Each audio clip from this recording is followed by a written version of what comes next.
Shalom teman-teman, ketemu lagi dengan Beta Ibu Pismulasi di podcast Suara dari Rumah Ibu. Oke, pada podcast saat ini itu merupakan program dari sebidang komunikasi ilmiah yang namanya TikTok dan diubah menjadi podcast. Nah, dan tentunya hari ini teman-teman Beta sudah sendiri.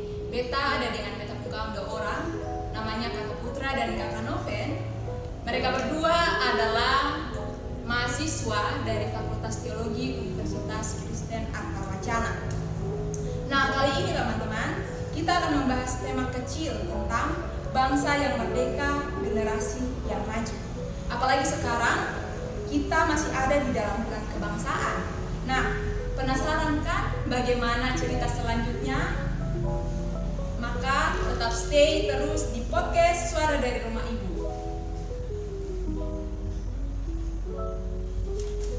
Oke, tanpa berlama-lama lagi, kita langsung saja pada pembahasan kita sore hari ini. Oke, ada Kakak Noven dan Kakak Putra. Selamat sore, Kakak berdua.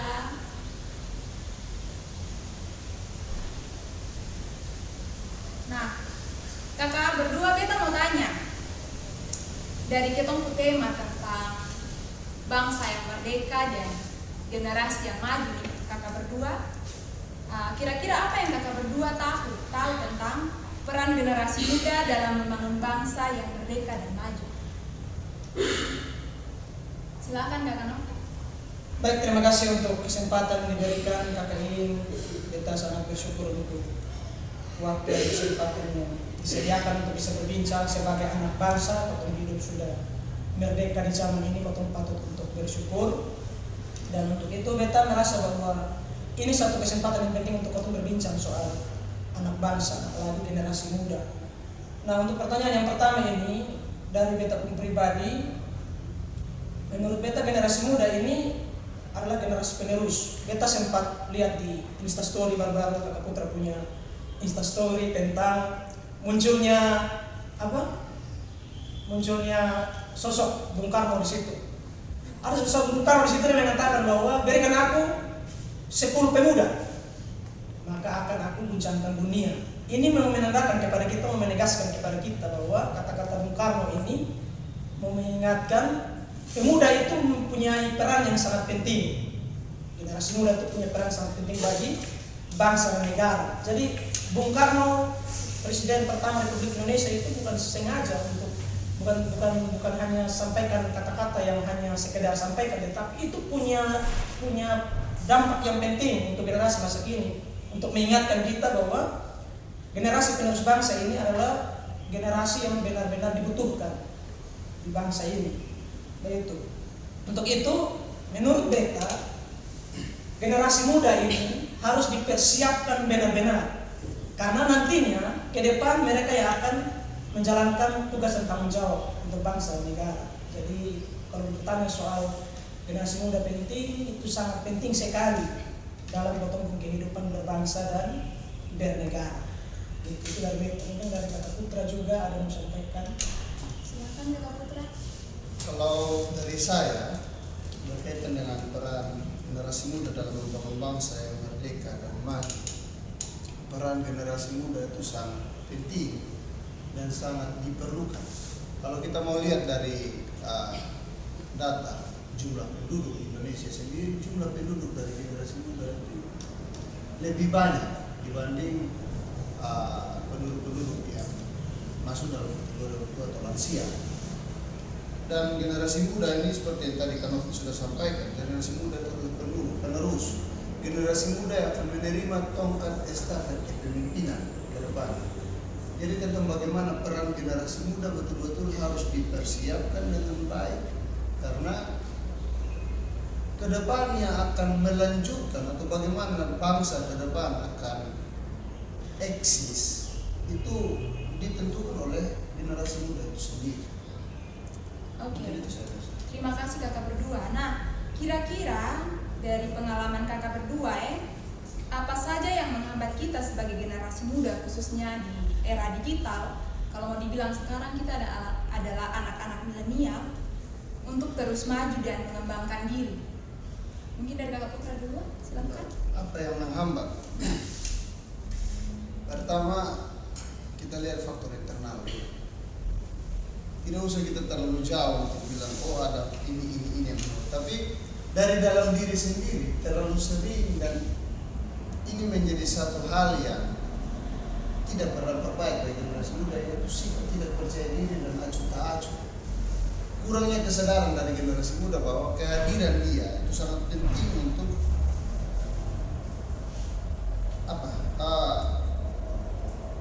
mendukung suatu hal yang baik untuk bangsa ini ke depan. Hal lain yang menyebabkan generasi muda itu terhambat untuk mengembangkan diri karena tidak adanya dukungan dari orang lain, dan khususnya dari orang tua. Karena orang tua selalu memandang anak muda itu sebagai anak-anak yang baru lahir kemarin dan tidak paham apa-apa. Kalau dari Kakak Noven sendiri bagaimana? Terima kasih Kak Eng. Kalau dari beta ada dua hal perlu potong lihat. Yang pertama, yang beta lihat dari faktor internal dan juga faktor eksternal. Kalau faktor internal dari dalam diri sendiri, sama seperti tadi Kak Putra bilang, kalau dari beta mungkin faktor kemalasan. Faktor kemalasan ini banyak dia punya faktor. Yang pertama, kemalasan, malas belajar, malas mengetahui sesuatu, malas bergaul, malas mencari informasi apa segala macam. Itu menjadi satu penghambat untuk generasi muda ini bisa maju. Sedangkan kalau dia punya faktor eksternal itu mungkin dari faktor pergaulan. Gitu. Nah, tadi di awal kita bilang bahwa generasi muda ini harus dipersiapkan sejak dini. Gitu. Nah, kalau kita mempersiapkan generasi muda sejak dini harus perhatikan hal ini, karena pergaulan mau jujur potong bicara bahwa pergaulan sekarang anak-anak muda ini kasus-kasus kekerasan terjadi di mana-mana. Ini menandakan bahwa faktor pergaulan itu menjadi hal yang penting dalam potong lingkungan. Jadi untuk bisa mewujudkan, untuk bisa menghindarkan anak-anak muda dari segala hambatan, untuk dong bisa bertumbuh menjadi satu hal yang baik bagi bangsa dan negara, maka harus tempatkan diri dalam pergaulan yang benar, pergaulan yang membangun, pergaulan yang mendukung, pergaulan yang menghadirkan dampak positif bagi bangsa dan negara. Jadi anak-anak muda ini kalau kita mau bicara, potong mahasiswa teologi, potong bicara soal dasar Alkitab. Dasar Alkitab mengatakan bahwa firman Tuhan bilang, potong ini garam dan terang dunia. Begitu.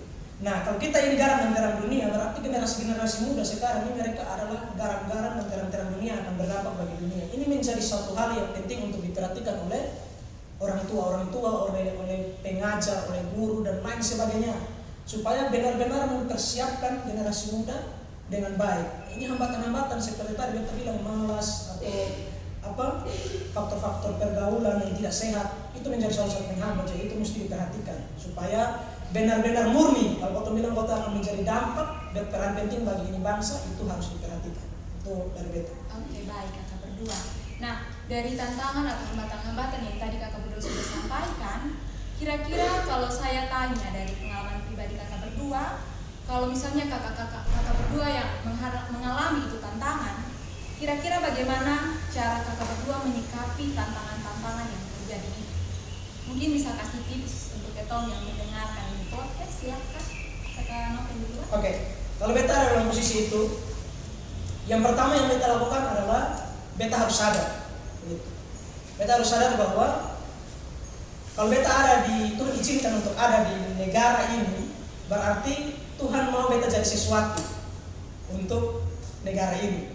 Gitu.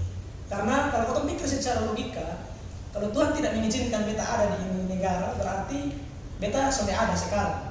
Tapi kalau sampai hari ini Tuhan masih mengizinkan beta ada di sini, berarti ada sesuatu yang Tuhan mau kerjakan melalui beta pribadi kepada bangsa dan negara ini. Jadi yang perlu beta ingat hanya itu, bahwa beta ada di sini sonde kebetulan. Kita harus ingatkan diri terus bahwa beta ada di sini tidak secara kebetulan. Dan yang berikut, harus sadar bahwa tanggung jawab, kita punya tanggung jawab. bukan hanya tanggung jawab untuk kotong punya orang tua, bukan hanya tanggung jawab untuk kotong punya pribadi sendiri, tapi kotong punya tanggung jawab untuk bangsa dan negara.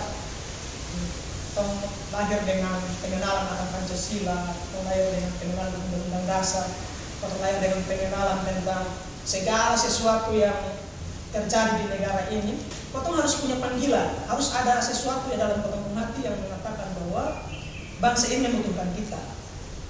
Dengan pemikiran seperti ini, maka akan membangkitkan kotong punya niat, membangkitkan kotong punya rasa tanggung jawab, membangkitkan kotong punya spirit untuk kotong bisa bergerak lagi di bangsa. Jadi kalau kita ada dalam tantangan-tantangan itu, kita pasti mengingat dengan diri supaya dengan hati-hati kita sadar. Itu berarti. Kakak Putra bagaimana kakak? Ya, berkaitan dengan tantangan yang ada, bagaimana cara kita menyikapi. Kalau dari saya, ada satu kutipan yang saya senang. Dia bilang begini, jangan tunggu jadi akhir, cukup menjadi berbunyi. Nah, semua itu dimulai dari seperti tadi Kak Noven sampaikan, hal paling pertama dari penting itu kesadaran. Kalau kita tidak sadar dengan peran kita sebagai anak muda, tentu itu tidak menjadi pemantik untuk kita bergerak. Nah, seperti yang saya sampaikan juga tadi tentang hambatan-hambatan yang ada dari faktor internal, tentang anak muda yang kurang percaya diri. Kita sebagai anak muda Kristen perlu juga kita ingat bahwa percaya diri itu penting, sekalipun kita anak muda untuk melakukan sesuatu. Karena di dalam surat Paulus kepada Timotius ini Paulus bilang, janganlah seorang pun menganggap engkau rendahkan yang pemuda, tapi jadilah terdampak. Nah, itu pesan yang sangat penting yang menjadi pegangan buat kita anak muda supaya kita bergerak. Itu ada dasar. Karena memang saya anak muda dan kehadiran saya diperlukan, dan saya anak muda, saya sadar bahwa saya harus jadi yang berdampak. Pribadi-pribadi seperti itu yang sekiranya bisa memampukan kita untuk melakukan segala sesuatu dan melintasi tantangan ada di depan. Oke, wah luar biasa sekali jawaban dari kakak berdua dan sangat-sangat menginspirasi kita untuk terus maju lagi menjadi anak-anak muda yang luar biasa ya.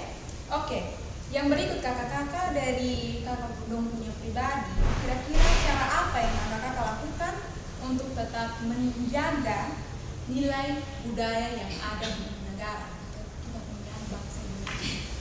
Oke, silakan kakak Putra. Cintai apa yang ada di sekitar. Lakukan apa yang menjadi budaya yang ada di sekitar kita. Ada satu tokoh budaya di dunia, tokoh budaya di Sumba bilang ini, jangan biarkan anak muda tercabut dari akar budayanya. Karena ketika seorang pemuda dicabut dari akar budayanya, maka identitasnya akan hilang. Jadi cintai apa yang ada di sekitar, dan untuk menjaga budaya-budaya kita, apalagi budaya di NTT yang sangat tinggi akan rasa hormat, rasa menghargai satu dengan yang lain, menjadi penekanan bagi kita untuk biasakan melakukan yang benar, bukan benar karena biasa. Terima kasih kakak Putra. Silakan kakak Noven. Oke, kalau dari beta yang pertama, kotong hidup di zaman milenial sekarang, banyak kecanggihan teknologi yang ada. Kebanyakan anak muda ini sekarang bergaul dengan media sosial, dengan setiap apa yang ada di dalam ini, handphone, smartphone, dan lain sebagainya. Kalau beta yang pertama tuh harus konsumsi yang baik. Di dalam ini lingkungan media sosial ini ada banyak hal yang ditawarkan. Tetapi yang pertama untuk mempertahankan punya nilai-nilai budaya itu harus konsumsi yang baik.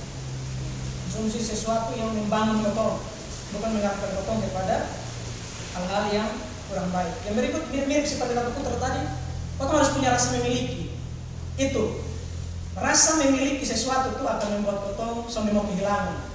Nah, kita ibaratkan kotong hidup berbangsa negara sebagai anak muda nih seperti kotong hidup dalam suatu lingkungan keluarga, dalam rumah. Jadi bangsa ini adalah ibu, kotong nih anak. Gitu. Nah, sebagai anak, kalau kotong menjalankan kotong kehidupan dengan menjaga kotong moral, berarti kotong menodai martabat orang tua. Bangsa ini dia punya baik, dia punya buruk bergantung kepada potong sebagai generasi muda. Bangsa ini dinilai baik dan buruk tergantung dengan apa yang dilakukan generasi muda ke depan. Jadi kalau generasi muda hidup dalam moral yang bobrok, moral yang tidak baik, berarti bangsa ini ke depan akan menjadi sesuatu yang dipertandatanyakan. Tetapi jikalau kotong hidup dengan konsumsi apa yang baik, dengan punya rasa memiliki, dengan tahu bahwa kotong harus bertanggung jawab kepada kotong ibu, kotong orang tua yang adalah bangsa ini, pasti kotong akan menjaga dengan baik bangsa ini. Jadi yang beta mau sampaikan adalah selain menjaga nilai moral dengan cara itu yang tadi beta sampaikan, kotong juga harus menjaga kotong punya moral pribadi sendiri supaya kotong menjadi contoh bagi orang lain. Jadi kotong berdampak di luar, orang bisa tahu bahwa Indonesia memiliki anak-anak yang bermoral baik. Gitu. Itu dari beta. Terima kasih kakak berdua. Nah, yang terakhir saya meminta pesan inspiratif dari kakak berdua untuk disampaikan kepada setiap anak-anak muda yang sekarang ini lagi dengar ini podcast. Oke, kakak Putra silakan. Apa sih pesan inspiratif dari kakak? Oke, kakak Noven. Kakak Noven duluan. Oke, santai. Ini kita santai bincang. Baik, untuk kawan-kawan yang dengar ini podcast dimanapun kotong semua berada, ada satu pesan yang mau kita sampaikan bahwa sama seperti tadi kita bilang, kotong harus punya rasa memiliki. Karena kalau kotong punya rasa memiliki, maka kotong akan mau kehilangan dan kotong akan pasti akan menjaga kotong punya pribadi. Yang berikut, sama seperti tadi kakak Putra bilang, ada satu caption yang menarik dari seorang ahli yang mengatakan bahwa kotong mungkin sampai ahli, tapi kalau kotong bermanfaat itu sudah cukup. Terima kasih. Itu dari kita. Oke, kakak Putra, bagaimana dengan kakak Putra? Silakan kakak Putra. Pesan untuk generasi muda, anak-anak milenial. Nah, kita sekarang ada dalam bulan kebangsaan. Kita sering berkuat baik di lingkungan kita sekitar, kalau kita sebagai mahasiswa kita di Fakultas Teologi, di teman-teman yang lain di lingkungan pergaulan kita sering bilang merdeka dan merdeka. Tapi kita sendiri masih merasa terjajah oleh perasaan, terjajah karena tidak mampu mempertahankan, dan terjajah karena tidak mampu untuk berdampak baik. Jadi teman-teman di luar atau dimanapun kalian berada, lepaskan dirimu dari segala beban, kenali dirimu, kembangkan apa yang bisa dikembangkan dengan dasar untuk melakukan segala sesuatu dengan budayakan biasa melakukan yang benar, bukan membenarkan apa yang biasanya terjadi. Oke, baik. Terima kasih kakak berdua. Kita berikan tepuk tangan dulu. Menginspirasi sekali dan oke, di akhir kata teman-teman. Jadi teman-teman, peran generasi muda itu sangat penting. Karena generasi muda yang akan menjadi penerus dan yang akan memimpin bangsa di masa yang akan datang. Jadi teman-teman, mari kita mau belajar untuk jadilah anak muda yang punya tanggung jawab untuk bangsa dan negara. Seperti yang tadi kakak berdua sudah sampaikan, jangan tunggu jadi ahli, cukup menjadi berguna. Dan jadilah anak muda Kristen yang punya rasa percaya diri. Serta cintailah apa yang ada di sekitar kita, maka kita akan mencintai budaya kita. Oke, mungkin sekian dari kami teman-teman. Buat sobat suara hati, suara dari rumah ibu, untuk mendengarkan podcast yang lebih inspiratif lagi teman-teman, kami tunggu untuk teman-teman bisa bergabung lagi bersama dengan kami. Dan jika ada kritikan atau saran dan masukan, silahkan DM di Instagram kami, yaitu di namanya SMF Teologi UKW ya teman-teman. Dan akhir kata, saya Ingrid Bismilasi, kakak Noven dan kakak Putra pamit undur diri. Terima kasih, shalom, Shalom. Tuhan Yesus memberkati.